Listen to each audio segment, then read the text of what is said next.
Lockdown से पहले गीता के घर का नजारा कुछ ऐसा था कि रोहन ऑफिस जाता था और शिविन स्कूल। जिनके घर से जाने के बाद गीता काम खत्म करके बाकी समय आराम करती थी।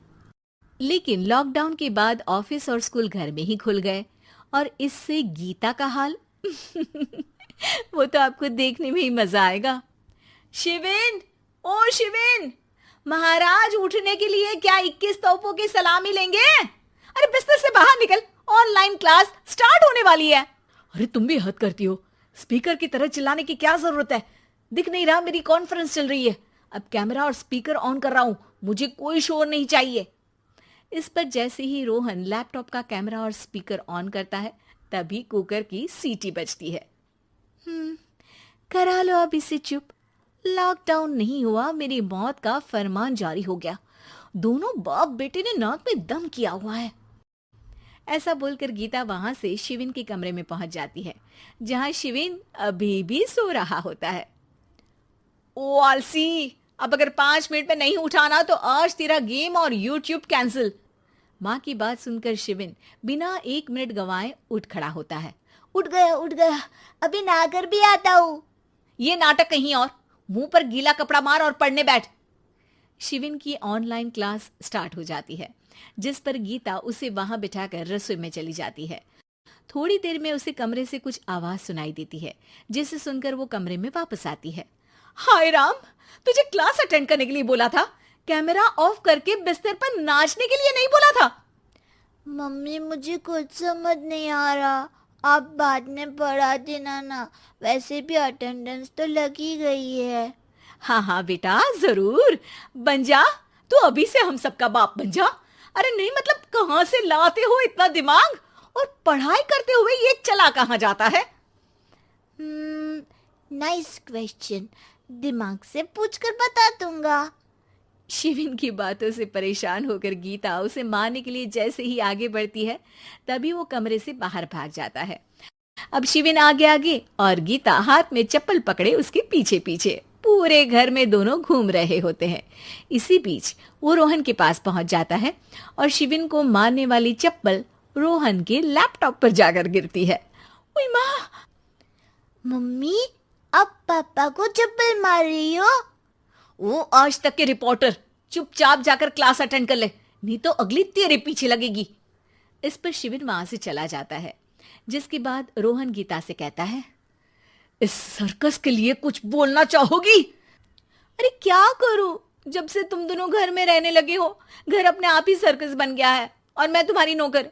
कभी बेटी को संभालो तो कभी बाप के नखरे उठाओ। इन्हीं सब उथल पुथल में दिन बीतते रहते हैं, जिसमें हर रोज घर के अंदर कुछ नया सियप्पा खड़ा मिलता है, जो ज्यादातर शिविन और रोहन के ऑनलाइन स्कूल और ऑफिस से रिलेटेड ही होता है। एक सुबह, शिविन चल उठ, आज की क्लास जल्दी है।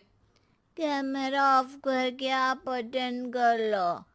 अरे ऐसे छित्तर पड़ेंगे, दादी नानी सब एक साथ याद आ जाएंगी।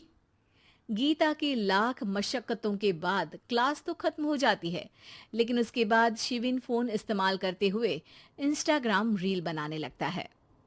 रसोड़े में कौन था? तुम थी, मैं थी, कौन था? कौन था? हाँ, मैं गरीब हूँ, मैं गरीब हूँ।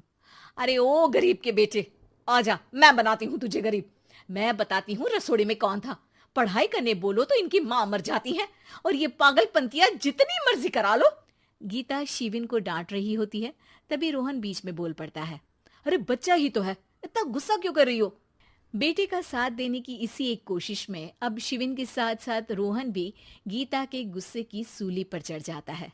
अगर बेटे पर इतना ही प्यार आ रहा है तो इसे क्लास अटेंड क्यों नहीं कराते, इसका होमवर्क क्यों नहीं कराते?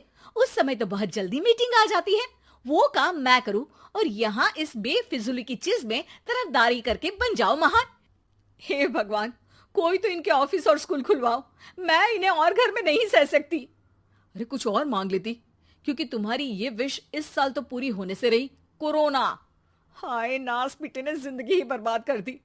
खाए कोई पचाए कोई, कल मुझे चुन चुन कर सबको मेरी बद्दुआ लगेगी। उन्होंने दुनिया का और इन बाप बेटे दोनों ने मेरा जीना मुश्किल कर दिया। गीता वहां से चली जाती है, जिसके बाद रोहन शिविन से कहता है, अरे तुम्हारी मम्मी इतनी भड़की हुई क्यों है?